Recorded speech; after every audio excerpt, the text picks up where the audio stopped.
já que nós cantamos tanto, pedindo para que Deus falasse, Deus já falou ao Espírito, mas Deus tem mais ainda para falar conosco nessa manhã. Vamos direto à Bíblia, vamos abri-la lá no primeiro livro, Gênesis, capítulo 22, versículo 1 em diante. E hoje nós já entramos em 13 horas consecutivas que o Espírito Santo fala conosco sobre esse tema, como ouvir a voz de Deus. Que privilégio, hein? Tem gente que não consegue ouvir nem 5 minutos sobre isso na vida. Sabe nem o que é isso. Nós já estamos há 13 horas. Esta é a 13ª mensagem que Deus traz para a igreja sobre esse assunto. Gênesis capítulo 22, versículo 1 em diante. E diz assim o texto sagrado: depois dessas coisas, pôs Deus Abraão à prova e lhe disse: Abraão! E este lhe respondeu: eis-me aqui. Baixa um pouquinho esse teclado.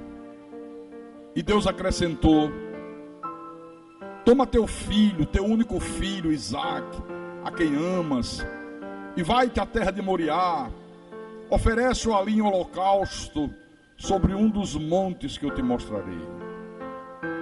Levantou-se, pois, Abraão de madrugada, e tendo preparado o jumento, tomou consigo 2 dos seus servos e a Isaque seu filho, rachou lenha para o holocausto e foi para o lugar que Deus lhe havia indicado. Ao terceiro dia, erguendo Abraão os olhos, viu o lugar de longe. Então disse a seus servos: esperai aqui com o jumento. Eu e o rapaz iremos até lá, e havendo adorado, voltaremos para junto de vós. Tomou Abraão a lenha do holocausto e a colocou sobre Isaque seu filho. Ele, porém, levava nas mãos o fogo e o cutelo. Assim caminhavam ambos juntos. Quando Isaque disse a Abraão seu pai: meu pai, Abraão respondeu: eis-me aqui, meu filho. E Isaque perguntou: eis o fogo e a lenha, mas onde está o cordeiro para o holocausto? Abraão respondeu: Deus proverá para si, meu filho, o cordeiro para o holocausto. E seguiam ambos juntos. Chegaram ao lugar que Deus lhe havia designado.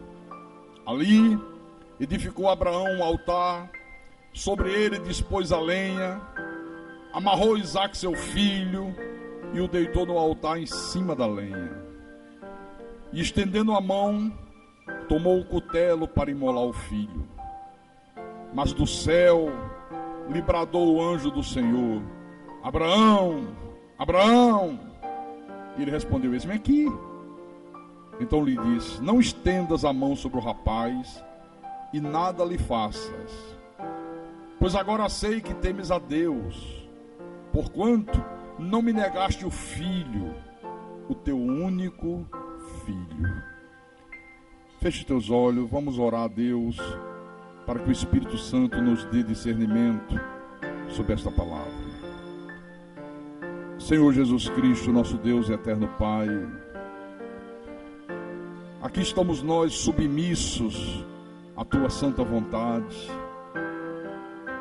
querendo ouvir a Tua voz mais do que já ouvimos, querendo que o Senhor nos console, que o Senhor nos exorte, que o Senhor nos mostre aquilo que está errado em nossas vidas, para que nós possamos consertar, que o Senhor desafie a nossa fé, que o Senhor nos capacite, para que possamos viver nesse mundo como Teus servos, para que sejamos para a sociedade ímpia como sal da terra e como luz do mundo.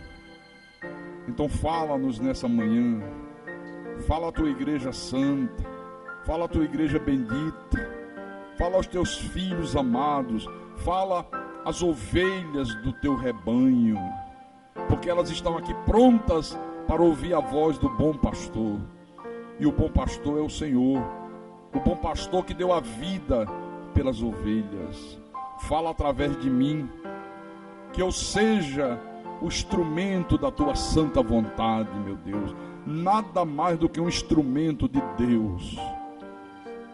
Capacita-me, Jesus, inspira-me, para que eu possa anunciar a tua verdade, mas anunciá-la da maneira que o Senhor quer que ela seja anunciada, com fidelidade, com verdade absoluta, sem misturas, sem agrados a quem quer que seja, e que tudo que for falado, que seja para a tua honra, para a tua glória, para o teu louvor, e que seja para o amadurecimento espiritual dos teus santos.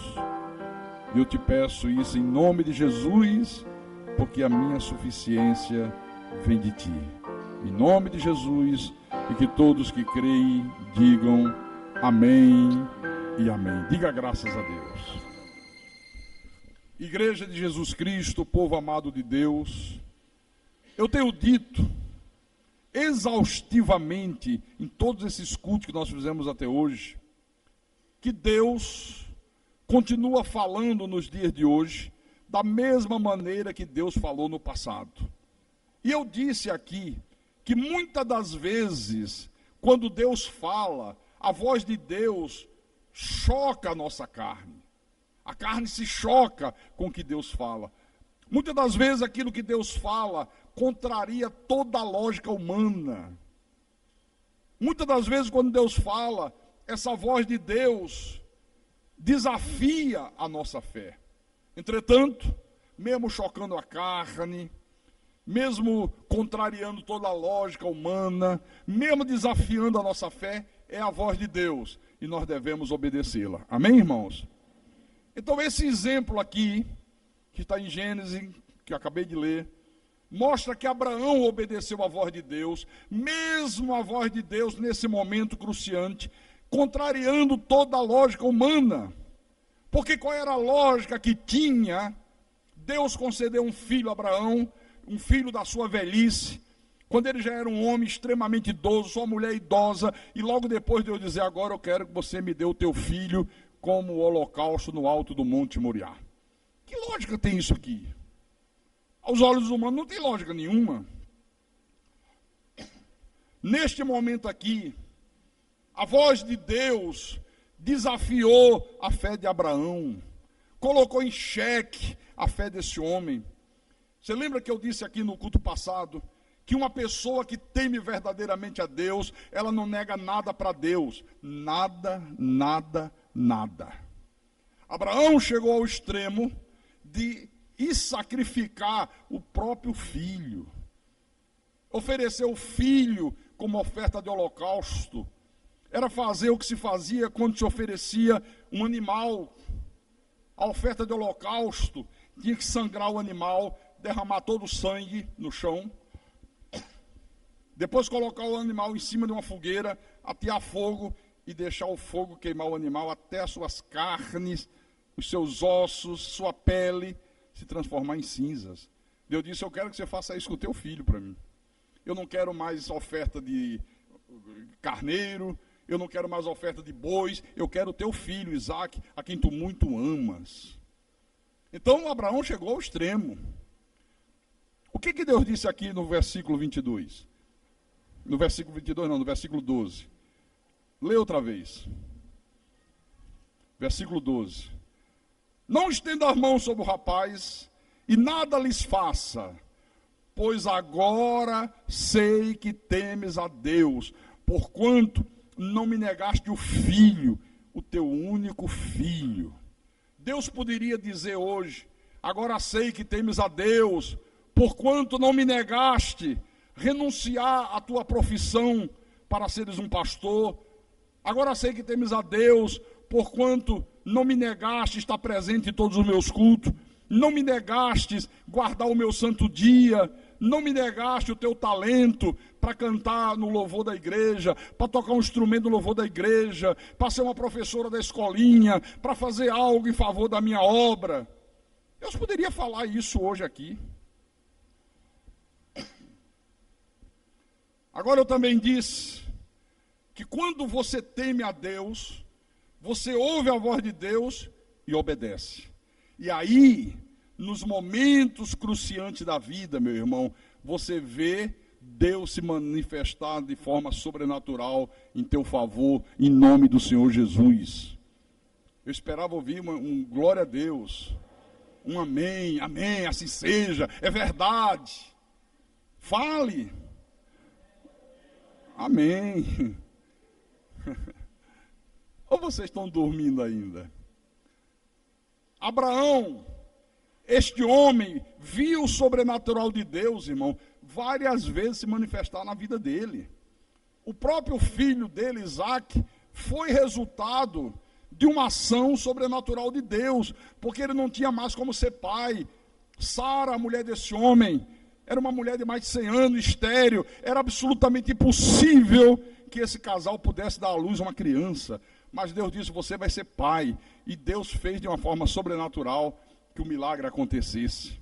Só que agora, no alto do Monte Moriá, mais uma vez, Deus se manifestou de forma sobrenatural na vida de Abraão. Aqui no versículo 13, diz assim: tendo Abraão erguido os olhos, viu atrás de si um carneiro preso pelos chifres entre os arbustos. Tomou Abraão o carneiro e o ofereceu em holocausto em lugar de seu filho. E pôs Abraão por nome aquele lugar, o Senhor proverá. Daí dizer-se até o dia de hoje, no monte do Senhor se proverá. Olha o sobrenatural de Deus. Claro que Deus não ia permitir que ele sacrificasse filho. Deus estava mostrando, dando um exemplo, olha, veja que quando o homem me teme, quando o homem realmente confia em mim, ele vai ao extremo de, se necessário for, sacrificar o próprio filho. E quando eu disse, não toque no rapaz, agora sei que você me teme, você não me negou o teu filho, o teu próprio filho, e ele olha para trás, no alto do Monte Moriá, no meio de um deserto, está aqui, ó, um carneiro, preso pelos chifres, não precisou sair correndo atrás do carneiro, já estava preparado, vá lá, pegue e substitua pelo teu filho. Está aqui, irmão. Isso significa o quê, pastor? Significa que Deus está dizendo que há a provisão de Deus para a tua vida, a provisão de Deus para a cura das tuas doenças, a provisão de Deus para a tua vida financeira, a provisão de Deus para o crescimento da tua empresa, a provisão de Deus para a tua família, a provisão de Deus para o teu comércio, a provisão de Deus para que haja luz na tua casa, para que haja paz no teu casamento, para que você seja bem-sucedido nos teus estudos. Deus tem provisão para tudo. Diga, Deus tem provisão para tudo. Mas Deus só vai trazer provisão para a nossa vida se nós formos pessoas obedientes à voz dele. Se você der ouvidos à voz dele. Foi assim com Abraão. Leia o versículo 15. Do 15 em diante. Então do céu bradou pela segunda vez o anjo do Senhor a Abraão e disse: jurei por mim mesmo, diz o Senhor, porquanto fizeste isso e não me negaste o teu único filho, que deveras te abençoarei e certamente multiplicarei a tua descendência como as estrelas dos céus e como a areia na praia do mar. A tua descendência possuirá a cidade dos seus inimigos, nela serão benditas todas as nações da terra, porquanto obedecestes a minha voz. Quer dizer que a bênção de Deus, que só serão derramadas na nossa vida como consequência da nossa obediência a Deus. Deus disse a Abraão: eu quero teu filho. Abraão obedeceu, não negou dar o próprio filho a Deus, o único filho que ele tinha, o filho que ele amava perdidamente, o filho que era o seu maior tesouro. Quem sabe nós tenhamos aqui pessoas que já tenham negado muitas coisas a Deus. Quem sabe você que está me ouvindo agora, que está ouvindo Deus falar através de mim, já não tenha negado muitas coisas para Deus. Olha, eu quero dizer para você, eu não nego nada para Deus. Eu estou pronto para dar a Deus aquilo que Deus me pedir. seja lá o que for. Pronto! Às vezes, Deus requer da nossa vida um sacrifício em prol da sua igreja, em prol da sua obra. Quantos sacrifícios eu tenho feito para Deus nesse aspecto? Alguns anos atrás, nós tínhamos um pastor em Recife, e a esposa desse pastor cometeu um erro gravíssimo, e ao invés de se consertar com Deus, ao invés de ser humilde e reconhecer que errou, a Bíblia diz: aquele que confessa e deixa, alcançará a misericórdia, preferiu sair da igreja, e se foi. E nós não tínhamos pastor substituto. Veja o problema que foi criado. Você sabe o que é que eu tive que fazer? Porque quem tinha que fazer era eu. Eu estava em Natal, quando dava quarta-feira, eu viajava para Recife, para fazer culto em Recife, quarta-feira à noite. Acabava de fazer o culto, voltava. Olha, são 4 horas para ir, 4 horas para voltar. Acabava o culto 10 da noite, chegava em casa 3 da manhã. Algumas vezes eu cochilei no volante, não morri nem matei gente, porque Deus não permitiu. Chegava quinta-feira, fazia o culto de Natal, chegava sábado, lá se ia eu para Recife de novo, passava o domingo, voltava domingo, 1h da manhã. Eu estava retornando para Natal. E isso perdurou durante quase um ano. Um sacrifício enorme, violento. Vocês não fazem ideia. Mas eu fiz. Por isso que eu digo, eu estou pronto para obedecer a voz de Deus. Não importa o preço que Deus queira que eu pague. Não importa. Então Deus disse: Abraão, oferece Isaque como holocausto na terra de Moriá. Em Moriá. Abraão obedeceu. Abraão não discutiu com Deus. Abraão não disse: mas por que tem que ser em Moriá? Por que não pode ser aqui onde eu moro? Olha, tem um monte aqui em frente. O que não falta são montes em Israel. Por que eu tenho que viajar 3 dias em cima de um jumento? Imagina, 3 dias de viagem. Por que tem que ser em Moriá? Você sabe o que acontece hoje? Deus está mandando o sujeito ir para Moriá, o sujeito está indo para onde o coração dele determina. Deus está pedindo pão, o cara está oferecendo a Deus pedra. Deus está mandando a pessoa ir para o culto, ela vai cuidar da casa de campo, cuidar do sítio. Deus está mandando a pessoa ir para o culto, ela vai cuidar dos seus negócios, vai cuidar da sua empresa, vai cuidar do seu comércio. Aí eu pergunto: cadê a obediência? Cadê o temor a Deus?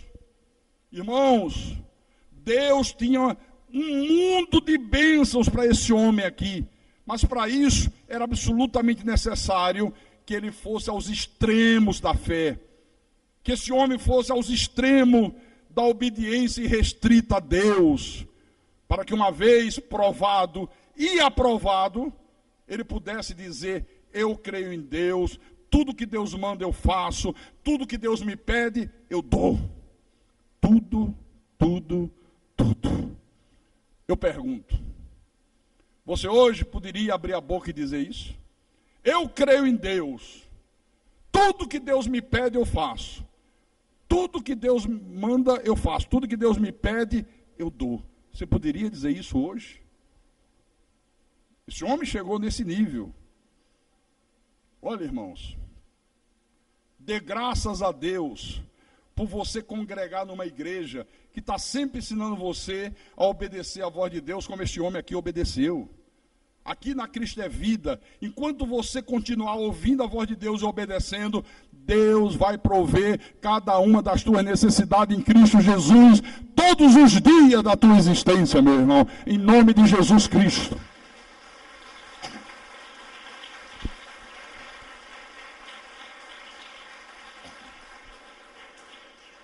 Grave o que eu disse. Enquanto você continuar ouvindo e obedecendo o que Deus fala. Deus não abre mão da nossa obediência. Não adianta desculpas esfarrapadas para Deus, porque Deus não quer desculpa, Deus quer obediência. O profeta Ageu, abra lá no livro do profeta Ageu. no capítulo 2, versículo 8.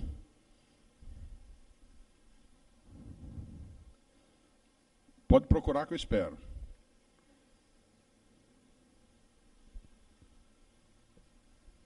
Encontraram? Olha o que Deus fala através desse homem. Deus diz assim: minha é a prata, meu é o ouro, diz o Senhor dos Exércitos. Preste atenção nisso.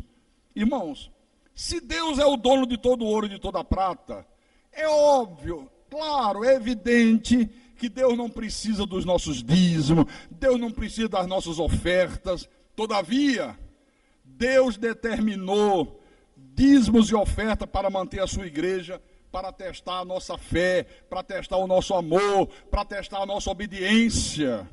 Mas Ele não precisa, tudo é dele, inclusive você. Nem você é de você mesmo.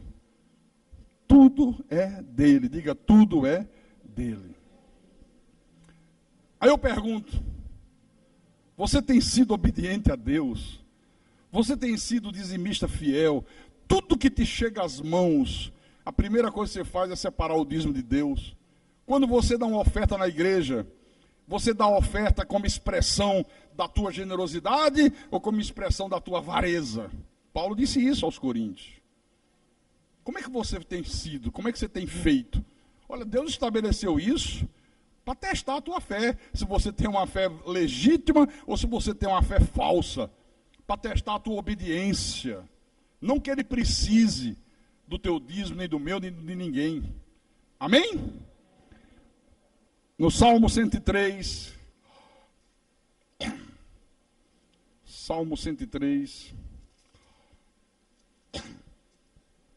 Versículo 20, o salmista proclama em alto e bom som e diz: bendizei ao Senhor todos os seus anjos, valorosos em poder, que executais as suas ordens e lhe obedeceis a palavra. Olha que coisa interessante. Você acha que Deus precisa do teu trabalho, do meu trabalho, do nosso trabalho? Não precisa não, irmãos. Deus tem miríades e miríades de anjos que executam as suas ordens, que obedecem a sua palavra. Entretanto, Deus requer de você que você participe do louvor, se você tem dom de cantar, se você tem o dom de tocar um instrumento. Deus requer de todos nós o evangelismo, que nós proclamemos a sua verdade lá fora, que a gente seja instrumentos na mão de Deus para buscar as ovelhas perdidas da casa de Israel. Deus requer que você seja um diácono, se você tem talento para lidar com criança, uma professora da escolinha, que você seja um pastor, um pregador da sua graça. Para que Deus requer isso? Para ver o teu amor, para ver a tua fé, a tua gratidão, a tua obediência. Porque se Deus quiser, Ele não precisa de nada disso. Tem miríades e miríades e miríades de anjos que poderiam fazer muito bem isso. Amém?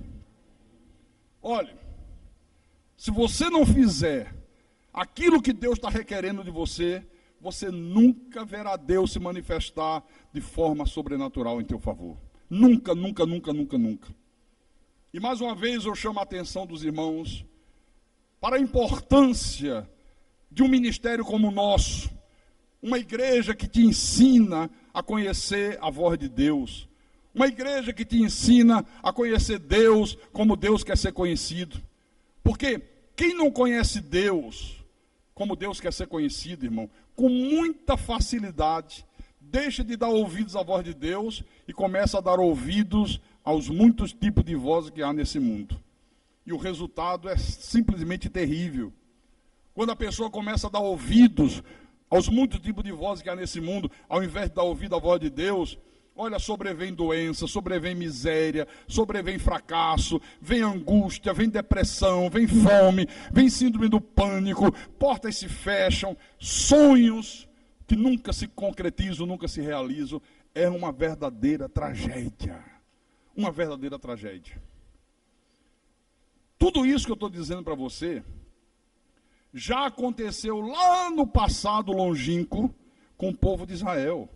Mas tem acontecido com muitos filhos de Deus hoje, no presente, hoje, tem acontecido. Por exemplo, Salmo 106, é só virar a página. Salmo 106. Vamos ler o versículo 24 e o 25. O Senhor disse assim, falando sobre o povo hebreu, o povo de Israel: também desprezaram a terra aprazível e não deram crédito à sua palavra. Antes, murmuraram em suas tendas e não acudiram à voz do Senhor. Não obedeceram, não deram crédito. Quando uma pessoa não obedece, quando uma pessoa não dá crédito ao que Deus está falando, quando ela não dá ouvidos à palavra, quando ela não dá ouvidos à voz de Deus, olha, logo as vozes demoníacas se manifestam para induzir a pessoa ao erro. Essa é a primeira coisa que acontece. Portanto, quando Deus falar, dê crédito. Não faça ouvidos de mercador. Não deixe que a palavra entre por um ouvido e saia pelo outro. Deixe que a palavra entre na tua mente, desça para o teu coração e faça de você uma pessoa obediente a Deus. No versículo 19, o Senhor diz: em Horebe fizeram um bezerro e adoraram o ídolo fundido. E assim trocaram a glória de Deus pelo simulacro de um novilho que come erva. Que coisa impressionante, hein? Esqueceram-se de Deus, seu Salvador, que no Egito fizera coisas portentosas. Irmãos, trocaram a glória de Deus pelo simulacro de um animal que come erva, de um bezerro. Fizeram um bezerro de ouro. Disseram, esse é o nosso Deus. Quantos têm trocado a glória de Deus por uma imagem de gesso, por uma imagem esculpida na madeira, fundida no ferro, no ouro, na prata?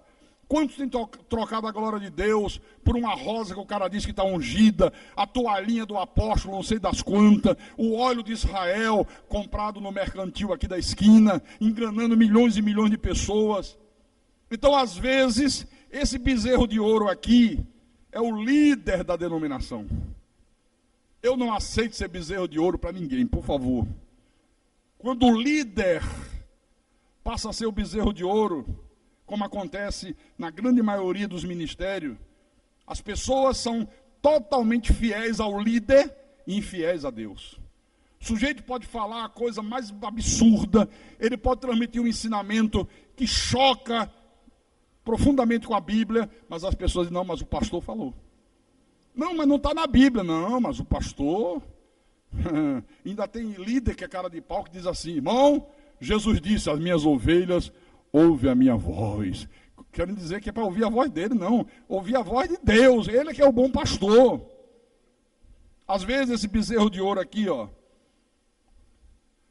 por exemplo, quando você vê um movimento religioso, onde o que se sobressai é o líder e não a palavra de Deus, o bezerro de ouro já está estabelecido ali. Entenderam? Qualquer movimento. O que chama atenção naquele ministério? O que chama atenção naquela denominação? É a personalidade do líder? Ou é a palavra de Deus? Não, é o líder. Ah, é? Então, o bezerro de ouro já está estabelecido ali. O que tem que sobressair, o que tem que chamar a atenção, o que tem que atrair as pessoas é a palavra de Deus, não é o líder da igreja. Amém? Hoje que você vê aí fora é o culto à personalidade. Não se fala da palavra, não se conhece a palavra, mas se exalta o nome dos líderes. Não é assim ou não é assim? E os caras gostam.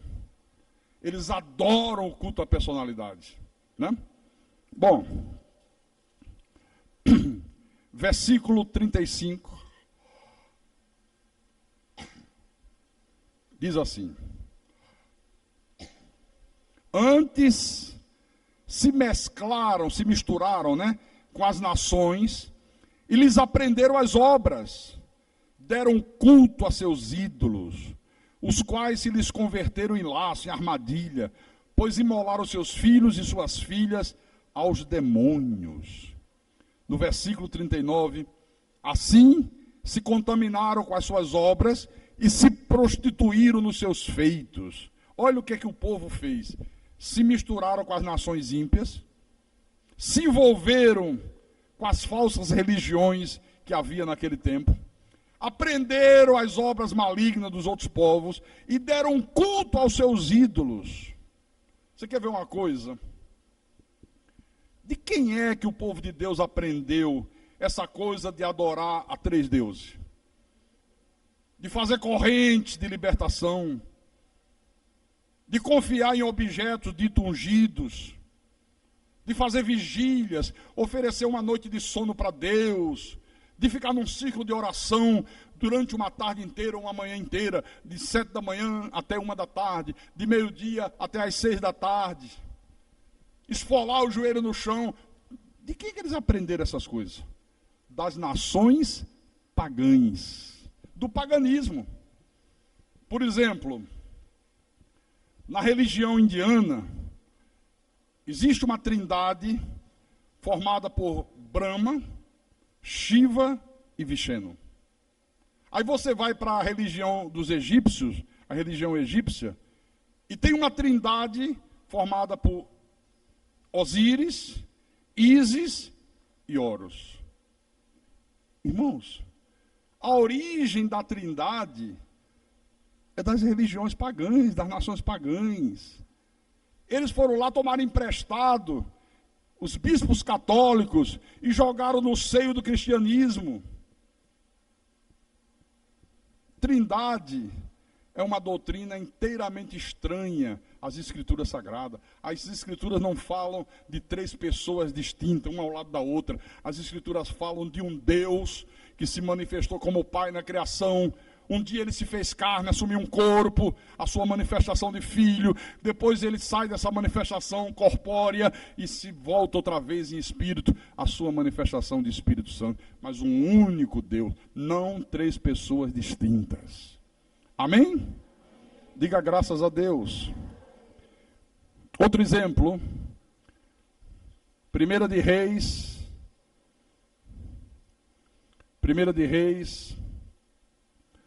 capítulo 18, versículo 20 em diante.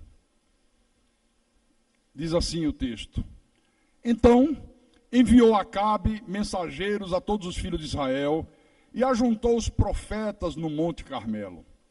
Então Elias se chegou a todo o povo e disse: Até quando cocheareis entre dois pensamentos? Se o Senhor é Deus, seguiu. Se é Baal, seguiu. Porém o povo nada lhe respondeu. O povo estava em dúvida. Será que é Deus? Será que é Baal? Será que é graça? Será que é vigília? Será que é óleo na cabeça? Será que é enxofre? Será que é fazendo romaria para Padre Cícero? Como é que é? Como é que não é? É uma dúvida desgraçada. Então disse Elias ao povo: Só eu fiquei dos profetas do Senhor, e os profetas de Baal são 450 homens. Que coisa curiosa, hein? Nesse momento, só tinha Elias como profeta de Deus. Às vezes eu vejo pessoas, ao invés de estar preocupada com a verdade, tem mais alguém que prega a graça, como se ter ou não ter é que fosse validar a verdade. Se não tem, então já estou em dúvida. Será que é? Será que não é? Tem um outro ministério? Claro que tem, eu não sei aonde, mas que tem. Alguns no Brasil, outros pelo mundo afora. Mas olha, só eu fiquei dos profetas do Senhor. Só eu. Os de Baal são 450. Um contra 450. Aí Elias disse: Deis-se-nos, pois, 2 novilhos. Escolham eles para si um dos novilhos, e dividindo em pedaços, o ponham sobre a lenha. Porém, não lhe metam fogo. Eu prepararei o outro novilho, e o porei sobre a lenha, e não lhe meterei fogo. Então, invocai o nome do vosso Deus, e eu invocarei o nome do Senhor. E há de ser que o Deus que responder por fogo, esse aqui é Deus. E todo o povo respondeu e disse: É boa esta palavra. Gostei desse desafio. Disse Elias aos profetas de Baal: escolhei para vós outros um dos novilhos e preparai o primeiro, porque vocês são muitos. E invocai o nome de vosso Deus, mas não lhe metais fogo. Não pode acender a fogueira. Tem que ser uma coisa sobrenatural. Tomaram o novilho que lhes fora dado, prepararam-no e invocaram o nome de Baal, desde a manhã até o meio-dia, dizendo: Baal, Baal, nos responde, atende a nossa súplica. Você já imaginou, desde manhã cedo, 6 da manhã, até o meio-dia, esse bando de gente clamando? Vê se isso aí lembra você alguma prática que é comum no meio das igrejas evangélicas. Porém, não havia uma voz que respondesse, e manquejando se movimentava ao redor do altar que tinham feito. O que era manquejando? Era andando de joelhos alternadamente. O joelho no chão, em redor do altar. Imagina como ficava o joelho. Está vendo de onde surgiu essa prática? Irmão, tem que ter calo no joelho. Tem que ficar não sei quantas mil horas de joelho orando a Deus. Olha de onde veio. Está aqui, ó. Está na tua Bíblia? Tá? Versículo 27. Ao meio-dia, Elias zombava deles. Elias era da graça, meu irmão. Elias zombava dessa gente aí. Hoje, quando a gente faz isso, somos alvos de censura. Quando eu faço, não, o senhor não devia fazer isso. Não, as coisas do diabo tem que zombar mesmo, tem que escarnecer mesmo, para mostrar que não é de Deus. Para que aqueles que são de Deus acordem. Foi assim que eu acordei. Então Elias zombava deles, dizendo: clamai em altas vozes, mais alto, grite mais alto, até arrebentar as cordas vocais, porque ele é Deus, Baal é Deus, a corrente é Deus, o óleo ungido é Deus, o padecício é Deus. Pode ser que ele esteja meditando, ou atendendo a necessidade, quem sabe com dor de barriga no banheiro, ou quem sabe está de viagem, ou então está dormindo, mas com os gritos de vocês ele vai despertar. Ô profetazinho encardido esse Elias, hein? Ô profetazinho pai d'égua, como diz o nordestino. Versículo 28. E eles clamavam em altas vozes e se retalhavam com facas e com lancetas, segundo o seu costume, até derramarem sangue. Está vendo? Sacrifício? Não, tem que fazer sacrifício. Muito sacrifício. Tem uma seita aqui no Ceará que faz isso, hein? Os penitentes, os idiotentes. Versículo 29. Passado o meio-dia, profetizaram eles até que a oferta de manjares se oferecesse, porém não houve voz, nem resposta, nem atenção alguma. Tudo em vão. Olha, irmãos, isso aqui é tremendo. Oravam desde manhã cedo até o meio-dia, andavam de joelhos em volta do altar, se retalhavam com lancetas e com facas. Quer dizer que os seguidores de Baal tinham o hábito de ficarem muitas horas em oração. Tinham o hábito de esfolar os joelhos. Tinham o hábito de fazerem sacrifícios físicos violentos. Está aqui, ó. Você sabia que Jesus condenou todas essas práticas do paganismo? Que Jesus disse: eu não quero isso na minha igreja. Minha igreja não é lugar para a coisa do paganismo. Pastor, Jesus condenou? Condenou. Vamos à Bíblia. Mateus 6. Mateus capítulo 6, versículo 5 em diante.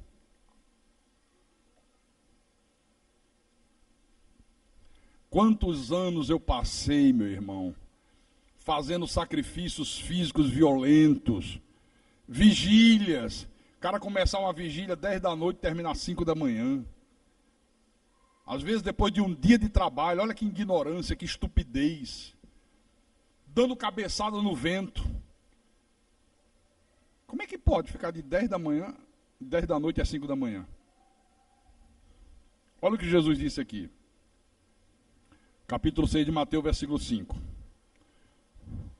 E quando orardes, não sereis como os hipócritas, porque gostam de orar em pé nas sinagogas e nos cantos das praças, para serem vistos dos homens.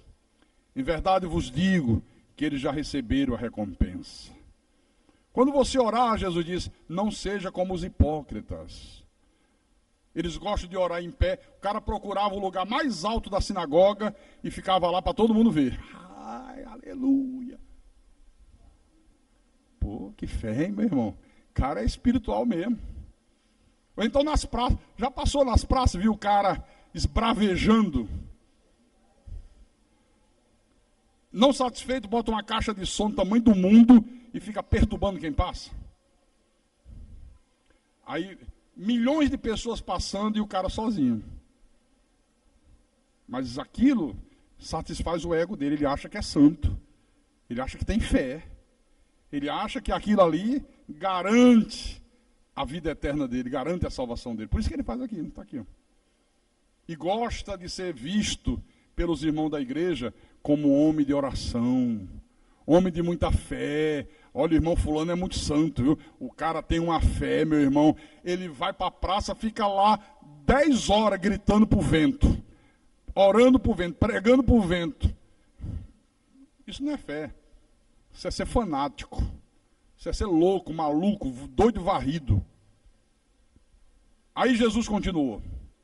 Tu, porém, quando orares, entra no teu quarto e fechada a porta, orarás a teu pai que está em secreto, e teu pai que vem em secreto te recompensará. Deixa eu explicar isso aqui. Isso aqui é uma metáfora, né?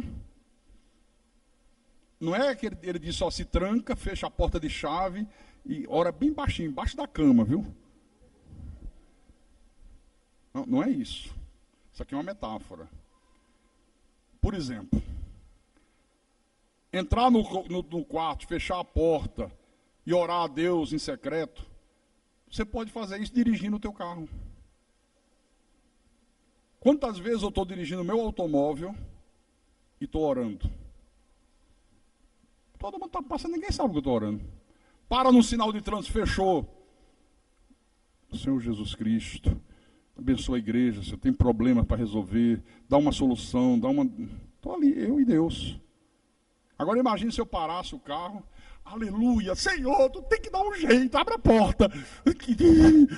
Aí, chama os bombeiros, que tem um cara doido aqui no meio da rua. Traz a camisa de força. Entendeu? Orar em secreto. É você não orar para aparecer. É você não querer fazer do momento de oração um motivo de chamar a atenção dos outros para você. Querendo mostrar que é mais santo do que os outros, que tem mais fé do que os outros, que é mais santo do que os outros. É isso que os hipócritas faziam. Eu disse, não faça isso. É você e Deus. Acabou. Versículo 7. E orando, não useis de vãs repetições, como os gentios, como os pagãos, como os seguidores de Baal. O cara ficar orando de 6 da manhã a meio-dia, tem que repetir muita coisa, né, meu irmão? Essas vigílias loucas que os pentecostais fazem, que eu fiz durante muitos anos, você fica repetindo para passar o tempo. Tem hora que você não aguenta, tem hora que você cansa, aí chama outro, passa o microfone, não para não. Aí, para você descansar, o cara repete tudo que você falou, aí você toma um fôlego, pega de novo. Quem já participou disso? É assim ou não é assim? Ou estou falando alguma bobagem aqui? Jesus disse, não façam isso. Porque eles, os pagãos, os seguidores de Baal, presumem que pelo seu muito falar serão ouvidos. Jesus diz, eles acham que é pelo tempo de oração. Quanto mais horas orando, mais possibilidade de Deus ouvir. Jesus disse, não, isso não é fé. Isso é falta de fé. Versículo 8. Não vos assemelheis, pois, a eles, porque Deus, o vosso Pai, sabe o de que tendes necessidade antes que lhe peçais. Deus já sabe o que você precisa. Então, quando você for orar pedindo, faça uma oração de fé, objetiva, direta. Quer dizer que quem faz essas práticas aqui, Jesus diz que são quem? Os pagãos. Antes de você chegar na Cristo é Vida, você já tinha visto alguém ensinar isso aqui? Hã? Não. Ensinava o contrário, né? Muita oração, muito sacrifício, noites e noites de vigílias, ciclo de oração, joelho no chão, e lá se vai para aí afora. Está aqui, ó. Não se assemelhe a ele. O exemplo de Elias é exatamente o modelo para nós cristãos. Vamos voltar lá. 1 de Reis 18, versículo 30 em diante. Agora, a turma de Baal parou o ciclo de oração, parou a vigília, parou esfolar o joelho no chão. Aí ele disse, agora é comigo. Então Elias disse a todo o povo, versículo 30, chegai-vos a mim. E todo o povo se achegou a ele. Elias restaurou o altar do Senhor que estava em ruínas. Tomou 12 pedras, segundo o número das tribos dos filhos de Jacó, ao qual viera a palavra do Senhor, dizendo, Israel será o teu nome. Com aquelas pedras, edificou o altar em nome do Senhor. Depois, fez um rego em redor do altar, tão grande como para semear 2 medidas de semente. Já viu numa horta? O cara faz a plantação, planta, fica aquele montículo de terra, né, que ali está plantado, e em volta é um rego, para a água escorrer e se infiltrar na terra.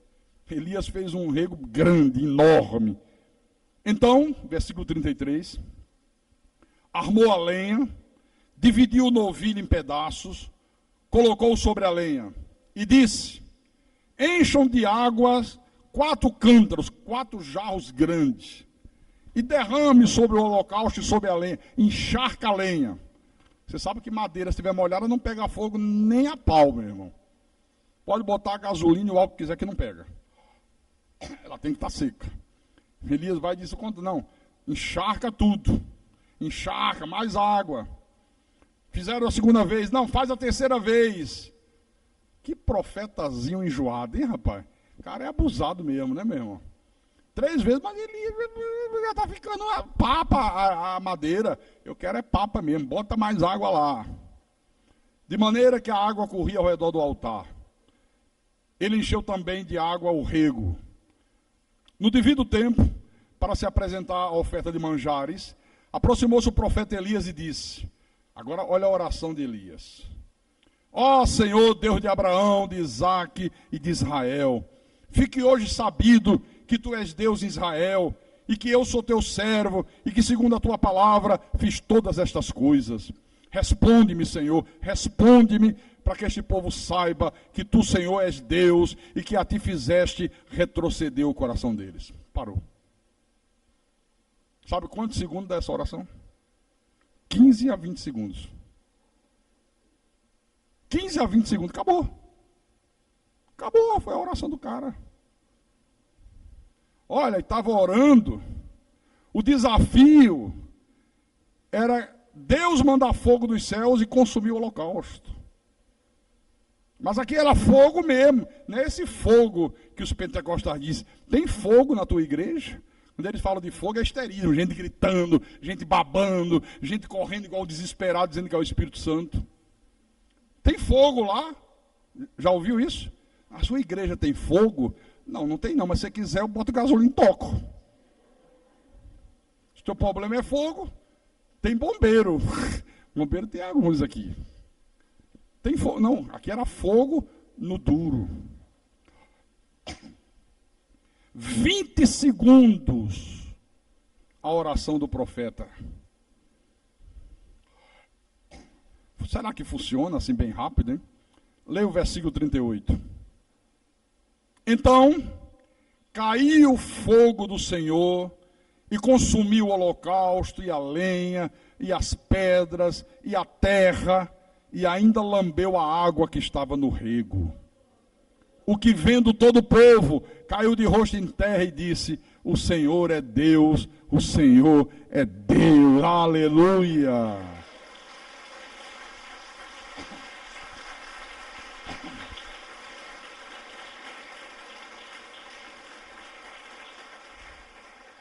Quer dizer que a oração do profeta não demorou mais que 20 segundos. Isto é fé, meu irmão. Isso é fé, confiança em Deus, inabalável. Não precisa ficar um dia inteiro orando para... Não, um dia inteiro orando é sinal que você não tem fé nenhuma. Deus já sabe o que você vai pedir. Deus já sabe o que você necessita. Antes de você pedir, e por que a gente pede? A gente pede exatamente para mostrar o quanto a gente confia nele. Que nós estamos conscientes que dependemos dele. Que ou ele faz ou nós estamos fritos. Amém? Isto é fé. Agora volte lá, no Salmo 106, versículo 29. Para você ver quais foram as consequências que sobrevieram ao povo de Israel pelas atitudes deslocadas deles. Salmo 106, versículo 29. Agora, Deus diz assim: assim, quer dizer, com aquelas atitudes, se misturaram com os pagões, aprenderam a fazer as obras dele, as coisas que Deus abomina, né? Adoraram os seus ídolos. Aí, com tais ações, o provocaram a ira, e graçou peste entre eles. Versículo 40. Acendeu-se por isso a ira do Senhor contra o seu povo, e ele abominou a sua própria herança, e os entregou ao poder das nações. Sobre eles dominaram os que os odiavam. Olha as consequências. Foram atingidos por praga, doenças incuráveis. Foram derrotados pelos inimigos que os odiavam. Não desfrutaram mais do favor de Deus. Aí eu pergunto, irmãos, será que nós não temos visto acontecer a mesma coisa com muitos filhos de Deus nos dias de hoje? Temos. Por quê? Porque tem muitos filhos de Deus se envolvendo aí com paganismo, com misticismo, com sal grosso, com corrente, com vigília, com ciclo de oração, com sacrifício da carne, como se essas coisas fossem de Deus. E nós já vimos aqui na Bíblia que não são de Deus. Ou você acha que vigília, novena, procissão, a fogueira santa do Edir Macedo, corrente e libertação, horas e horas com o joelho no chão, sobe monte, desce monte, você acha que essas coisas são de Deus? Não, a Bíblia diz, Jesus diz, são coisas dos povos pagãos. Tem nada a ver com Deus. Nada. Por isso que há tanta gente com a vida fracassada, tantos lares destruídos, tanta gente com a alma cheia de amargura, às vezes até decepcionadas com Deus, porque a pessoa é ensinada errada, faz tudo isso e não vê Deus se manifestar, não vê nada mudar, não vê Deus operar de forma sobrenatural em seu favor. Aí chega uma hora que ela fica decepcionada com Deus. O que tem de gente aí fora dizendo, eu estou desviado. Não, você não se desviou, você nunca esteve no caminho. Se desviou de quê? Para se desviar, tinha que estar no caminho certo, se desviou, saiu do caminho. Você nunca esteve, você sempre andou pelas vias marginais da vida. Você nunca andou pela via principal, que é o Senhor. Você nunca andou na verdade, como é que você se desviou? Mas o cara acha que está desviado. Não, eu não quero mais saber de igreja. Como você não quer saber? Não, você devia dizer, eu não quero mais saber de falsa igreja. Eu quero saber da verdadeira igreja. Então cria esse tipo de problema aqui. Olha, irmãos. Deixa eu mostrar uma coisa que eu trouxe para o altar. Está aqui, ó. Eu mato a cobra e mostro o pau. Não tem esse negócio, né? Não é isso? A cobra morta e o pau junto. Olha o livro que a besta fera lançou. A Desgraça da Graça. Quem é o autor dessa barbaridade? Bispo Edir Macedo. Isso chegou ontem para mim. A Desgraça da Graça. E o cara mete a ripa. Que não vai na onda desses pastores que estão aí enganando, que você não tem mais que fazer sacrifício, que você não tem mais que pagar o preço, que agora você está salvo, que predestinação é de Deus, é do diabo a desgraça da graça. Aí, ao mesmo tempo, quando compra o livrinho, vem junto um folheto. Ritual sagrado contra a maldição do atraso. Aí cita um versículo de Jeremias: mas não deram ouvidos, nem atenderam, porém andaram nos seus próprios conselhos, na dureza do seu coração, andaram para trás e não para diante. Sua vida está atrasada? Ele pergunta aqui no versículo, no folheto. A impressão que se dá é que você tem andado mais para trás do que para frente? Conheço essas picaretagens. Você está andando igual caranguejo? De ré? Existe uma maldição em sua vida. Venha quebrá-la na catedral da Universal do Reino de Deus. É esse canalha espiritual que faz um livro e dá o título ao livro A Desgraça da Graça.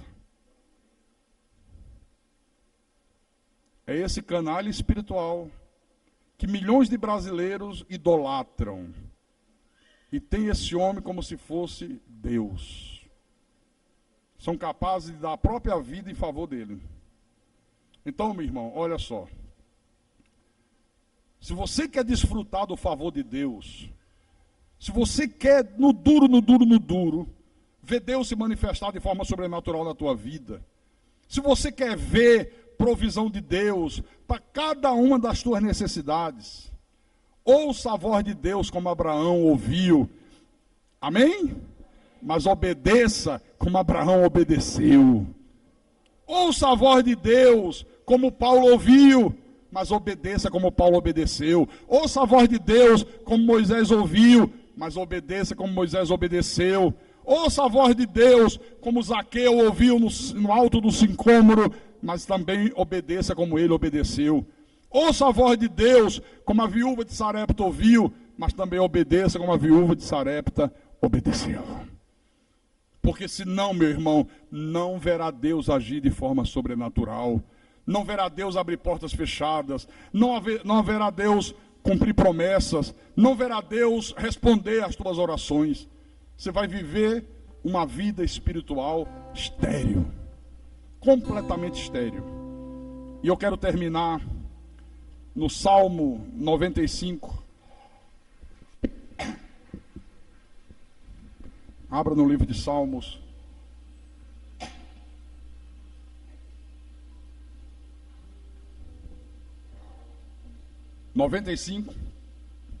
Versículo 7 em diante. O salmista diz assim: Ele é o nosso Deus, e nós, povo do seu pasto, e ovelhas de sua mão.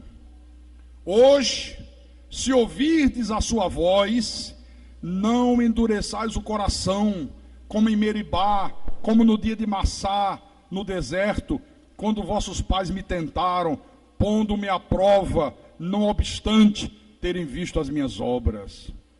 Durante 40 anos estive desgostado com essa geração e disse: é povo de coração transviado. Não conhece os meus caminhos. Por isso, jurei na minha ira, não entrarão no meu descanso. Quer dizer que se alguém ouve a voz de Deus, endurece o coração, não obedece, Deus está dizendo, não vai reinar em vida. Não vai ver Deus abrir portas, Não vai ver Deus responder o seu clamor, atender às suas orações. Não vai ver Deus agir de forma sobrenatural da vida. Não tem jeito. Hoje, se ouvirdes a voz de Deus, não endureçais o vosso coração. Eu não vou ser repetitivo aqui, né? Você não já ouviu quantas milhões de vezes Deus falar para você não faltar cultos? E por que você endurece o coração? Quantas milhões de vezes você já ouviu Deus falar desse altar, que domingo é o dia do Senhor, que Ele dá 6 dias para você fazer toda a tua obra? Ganhe dinheiro, passeie, saia para jantar fora, visite os amigos, vá à praia, faça o que você bem entender, só não pode pecar. Aí Ele disse: agora o 7º dia é meu, eu quero que você o dedique inteirinho para mim. Por isso que nós celebramos 2 cultos aqui na igreja. Acabamos esse culto da manhã, vamos a casa, descansamos, voltamos à noite. Quantas milhões de vezes você já não ouviu a voz de Deus dizendo para você trazer teus dízimos, trazer tuas ofertas, para você manter a obra dele?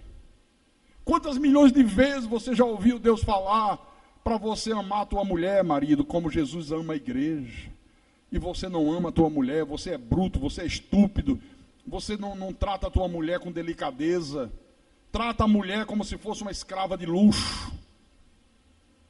A pobre da mulher, às vezes, puxa, eu queria tirar minha carteira de motorista, vai dirigir um fogão. Eu, se fosse a mulher dele, assim, você vai dirigir um carro de mão. Não, tem homem que é uma verdadeira estupidez, um verdadeiro cavalo batizado. Não tem um ditado que diz que é um cavalo batizado. Meu filho, dá para você me dar um dinheiro aí que sábado eu gosto de fazer minhas unhas direitinho? Rói com os dentes. Para que você tem dente?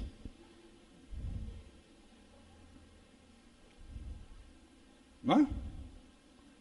Vamos almoçar fora, bora, bota a mesa ali fora na área. Almoçar fora. Quantas milhões de vezes você não já ouviu Deus falar aqui desse altar para você ser uma esposa submissa, companheira do teu marido? Você não é uma adversária do teu marido. Tem mulher que acha que é para medir forças com o marido, ver quem manda mais, né?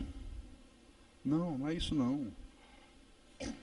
Ser submissa é olhar na mesma direção, é caminhar juntos, é ter os mesmos alvos, os mesmos propósitos comuns. Às vezes o homem quer ir para a direita, a mulher quer ir para a esquerda. Eu estou falando de homens cristãos, homens convertidos, que se o marido é incrédulo e quer ir para uma mesa de bar, a mulher não vai. Porque tem marido que é safado, o cara é incrédulo, mas na hora de fazer besteira ele diz: a igreja não ensina que você tem que ser submissa a mim? Ah! Não foi o que as autoridades de Israel tentaram fazer com Pedro? Não pode mais anunciar nada em nome de Jesus. Jesus, ups, antes me posso obedecer a Deus do que aos homens. Não vou obedecer a vocês, vocês são autoridades enquanto vocês se mantiverem dentro do padrão de Deus. Fora do padrão de Deus, vocês para mim são como lixo. Não obedeça a vocês. Quantas milhões de vezes você já ouviu Deus falar aqui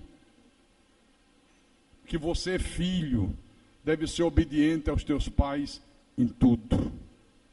Nós vivemos a geração dos filhos desobedientes. Que geração triste. Hoje, os pais é que obedecem os filhos, bando de pais frouxos. É o que tem mais hoje, é pai frouxo. Aí depois não sabe porque o filho entrou nas drogas, não sabe porque o filho deu para bicha, porque a filha se tornou lésbica, não sabe porque a prostituição tomou conta dos filhos, porque é mão frouxa. A Bíblia diz, a mão frouxa faz gotejar a casa. No meu tempo, e olha, eu tenho 56 anos, desde que eu me entendo por gente, Tira 10 anos, dos 10 anos em diante, já entendia muita coisa. Desde os 10 anos. Papai bastava olhar, ele não falava não. O olhar dele dizia se estava certo ou estava errado. Ele dizia, se eu pegar com cigarro, vai comer o cigarro com brasa e tudo. Ai de nós se pensamos. Hoje os filhos, garoto com 13 anos, cigarro no bico.